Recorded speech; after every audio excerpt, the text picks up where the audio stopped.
Even if you trust someone, don't tell them anything. You might feel close to someone, but once a secret is out, it can change everything. Sometimes people mean well, but they may share your trust with others unintentionally or even forget. It's important to protect your thoughts, feelings, and dreams. People may seem understanding, but you never really know how they will react when they hear something deeply personal.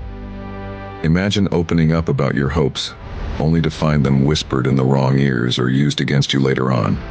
Keep your most important feelings close to your heart. This doesn't mean you shouldn't have friends or allies. It just means that some things are meant to be kept safe, just for you. Share carefully and consider who truly deserves your trust. In life, guarding your secrets can be a wise choice that keeps your peace of mind intact.